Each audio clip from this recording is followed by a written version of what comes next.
ఇరాన్పై అనవసరంగా కయ్యానికి దిగి అమెరికా చేతులు కాల్చుకుందా? ఈ యుద్ధంలో ఇజ్రాయెల్కు సాయం చేయబోయి మొదటికే మోసం తెచ్చుకుందా? అమెరికా ప్రెసిడెంట్ డొనాల్డ్ ట్రంప్ ఇరాన్ను మట్టి కరిపించామని ఇక కోలుకోలేదని గొప్పలు చెబుతున్నా వాస్తవం మాత్రం వేరుగా ఉంది. ఇరాన్ భారీగా నష్టపోయింది మాత్రం వాస్తవమే. అయినా అమెరికా కూడా యుద్ధంలో భారీగా నష్టపోయింది. సుమారు 42 యుద్ధ విమానాలు, వాటిలో fighter jets, MQ-9 reaper drones లాంటి అత్యాధునిక యుద్ధ విమానాలు, డ్రోన్లు కోల్పోయింది. వాటి విలువ సుమారు $29 బిలియన్ అంచనా వేస్తున్నారు. తాజాగా కాంగ్రెషనల్ రీసెర్చ్ సర్వీస్ లేదా CSR ఒక నివేదికలో ఈ విషయాలను వివరించింది. నివేదికలో పేర్కొన్న కీలక అంశాల గురించి ఒక లుక్ వేద్దాం.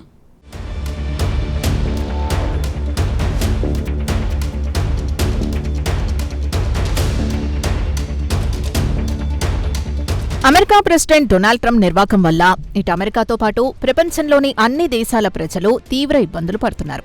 ఏడాది ఫిబ్రవరి 28వ తేదీ ఉదయం టెహ్రాన్లో అయతుల్లా అలీ ఖమేనీ నివాసంపై బాంబుల వర్షం కురిపించి ఆయన్ను లేపేశారు. అటునుంచి మొదలైన యుద్ధం ప్రస్తుతం కాల్పుల విరమణ నేపథ్యంలో దాడులు ప్రతిదాడులు జరగడం లేదు. అయితే ఈ యుద్ధంలో అమెరికా భారీగా నష్టపోయిందన్న వార్తలు వస్తున్నాయి. ఇక ట్రంప్ ఇరాన్ను వారం 10 రోజుల్లో దారికి తెచ్చుకోవచ్చు అని అనుకున్నాడు. తీరా చూస్తే ఇరాన్ ఎక్కడా తగ్గకుండా ఇటు అమెరికాని అటు ఇజ్రాయెల్కు చుక్కలు చూపించింది. ఈ యుద్ధంలో అమెరికా భారీగా నష్టపోయింది మాత్రం వాస్తవం. మిలియన్ల కొద్దీ డాలర్ల విలువ చేసే యుద్ధ విమానాల్ని ఇరాన్ తేలిగ్గానే కూల్చేసింది. అదీ కాకుండా గల్ఫ్లో అమెరికా బేస్లను లక్ష్యంగా చేసుకుని ఇరాన్ వాటిని ధ్వంసం చేసింది. ఇక్కడ ఒక చిన్న ఉదాహరణ కూడా చెప్పుకోవచ్చు. ఇరాన్ కేవలం $20,000 విలువ చేసే డ్రోన్లతో అమెరికాకు చెందిన మిలియన్ల కొద్దీ డాలర్ల విలువ చేసే అత్యాధునిక యుద్ధ విమానాన్ని కూల్చేసింది. అమెరికాకు కోలుకోలేని దెబ్బతీసింది. భారీ నష్టాన్ని కలిగించింది.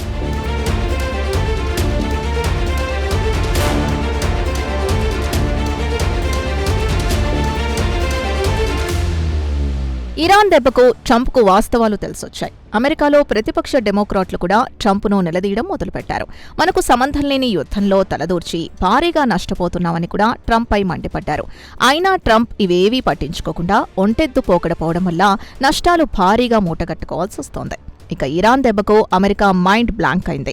నష్ట నివారణకు పాకిస్తాన్ ద్వారా మధ్యవర్తిత్వం నెరపి యుద్ధానికి ముగింపు పలకాలని చూస్తున్నాడు ట్రంప్.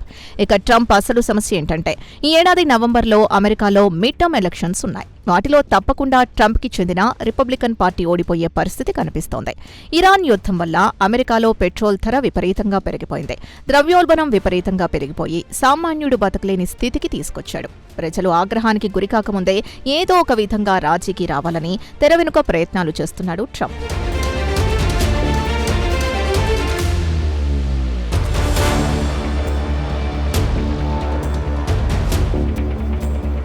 ఇక ఇరాన్ యుద్ధంలో అమెరికా దాదాపు $29 బిలియన్ నష్టపోయిందన్న సమాచారం.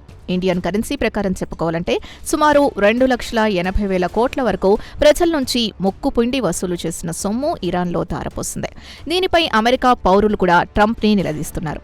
అయితే తాజాగా కాంగ్రెషనల్ రీసెర్చ్ సర్వీస్ లేదా CRS ఒక నివేదికలో ఇరాన్ యుద్ధంలో అమెరికా ఎంత మొత్తం నష్టపోయింది లెక్కగట్టింది. ఇక CSR నివేదికలో ఇరాన్ యుద్ధంలో అమెరికా కనీసం 42 యుద్ధ విమానాలు కోల్పోయింది. వాటిలో ఫైటర్ జెట్స్, డ్రోన్లున్నాయని తెలిసిందే. ఇక ట్రంప్ ఈ ఏడాది ఫిబ్రవరి 28వ తేదీన ఆపరేషన్ ఎపిక్ ఫ్యూరీ పేరుతో ఇరాన్పై దండయాత్ర మొదలుపెట్టాడు. ఈ యుద్ధంలో అత్యంత ఖరీదైన యుద్ధ విమానాలు ధ్వంసమయ్యాయి. కొన్నిటిని రిపేర్ చేయాల్సిందని CRS నివేదికలో వివరించింది.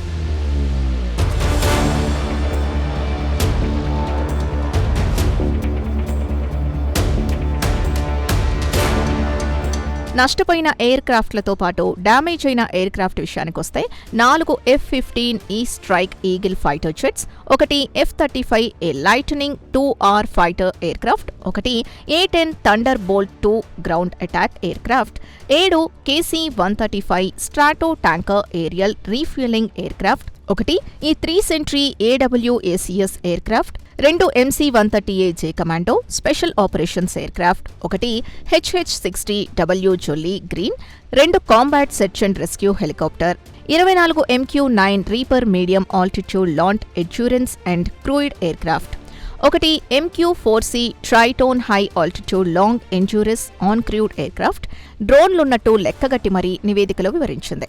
కాగా CRS విషయానికొస్తే US కాంగ్రెస్ కమిటీ పాలసీతో పాటు లీగల్ ఎనాలిసిస్ సేవలు అందిస్తోంది. కాగా అమెరికా యుద్ధ నష్టాల విషయానికొస్తే న్యూస్ రిపోర్ట్లతో పాటు డిపార్ట్మెంట్ ఆఫ్ డిఫెన్స్తో పాటు US సెంట్రల్ కమాండ్ నుంచి సేకరించిన స్టేట్మెంట్లను అధ్యయనం చేసి నివేదికను విడుదల చేసింది.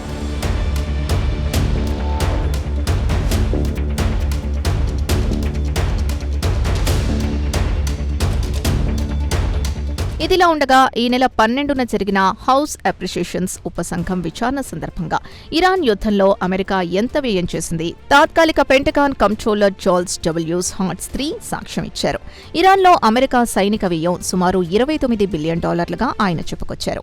వాస్తవానికి ఆ నష్టం మరింత ఎక్కువగా ఉండవచ్చునని అమెరికా మీడియా కోడైకొస్తోంది. కాగా పెంటగాన్ కంప్యూటర్ చెబుతున్న దాని ప్రకారం ధ్వంసమైన యుద్ధ విమానాల స్థానంలో కొత్తవి కొనుగోలు చేయడం లేదా వాటిని మరమ్మతు చేయడం వల్ల అంచనా పెరిగిందని వివరించారు. అయితే డిపార్ట్మెంట్ ఆఫ్ డిఫెన్స్ మాత్రం ఇప్పటివరకు యుద్ధంలో ఎంత నష్టపోయింది అనే అంశంపై ఎలాంటి నివేదిక విడుదల చేయలేదు. ఇదిలా ఉండగా అమెరికా, ఇజ్రాయెల్లు కలిసి ఫిబ్రవరి 28న టెహ్రాన్పై బాంబుల వర్షం కురిపించి ఇరాన్ సుప్రీం లీడర్తో పాటు ఇరాన్ రక్షణ మంత్రి ఖమేనీ బాడీగార్డులు కూడా చంపేసింది.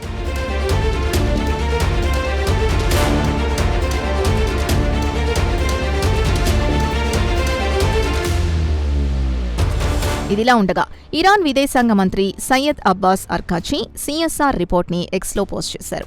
అమెరికాతో 2 నెలల యుద్ధంలో తాము బోలెడంత అనుభవాన్ని సంపాదించాం. ఒకవేళ అమెరికా మరోమారు తమతో యుద్ధానికి దిగితే ఆ అనుభవాన్ని వినియోగించుకుని అమెరికాకు చుక్కలు చూపిస్తామని ఆత్మవిశ్వాసంతో చెప్పారు. కాగా ఇరాన్పై యుద్ధం ప్రారంభమైన కొన్ని నెలల తర్వాత మిలియన్ల కొద్దీ డాలర్ల విలువ చేసే డజన్ల కొద్దీ విమానాలను కోల్పోయినట్లు అమెరికా కాంగ్రెస్ అంగీకరించింది. అమెరికా ఎంతో గొప్పగా చెబుతున్న S-35 యుద్ధ విమానాన్ని ఇరాన్ కూల్చివేసి అమెరికాకు గట్టి షాక్ ఇచ్చింది.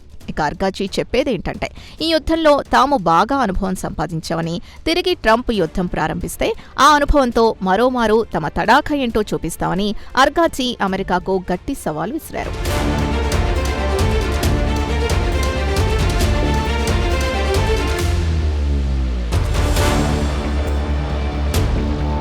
ఇక ఇరాన్ దెబ్బకు తోకముడిచిన ట్రంప్ మాత్రం ఇప్పటికీ ఇరాన్ని ఉద్దేశించి రెచ్చగొట్టే ప్రకటనలు చేస్తూ ఉంటారు. తమతో శాంతి ఒప్పందం కుదుర్చుకోవాలని, లేదంటే రేపో మాపో దాడి చేస్తామని హెచ్చరిస్తున్నాడు. రోజుకో ప్రకటన చేస్తూ గందరగోళం సృష్టిస్తున్నాడు. ఇక ట్రంప్ ఇటీవల చైనా పర్యటనకు వెళ్లొచ్చారు. షీ జిన్పింగ్తో ప్రధానంగా ఇరాన్ అంశం గురించి చర్చించొచ్చారు. ఇరాన్తో మాట్లాడి హోర్మోజ్ జలసంధిని తెరపించడానికి చొరవ తీసుకోవాలని కోరారు. ఇక ట్రంప్ ఇలా వాషింగ్టన్ వెళ్లిన వెంటనే రష్యా ప్రెసిడెంట్ పుతిన్ బీజింగ్లో అడుగుపెట్టారు. బుధవారం నాడు అంటే మే 20న పుతిన్ చైనా పర్యటనకు వచ్చారు.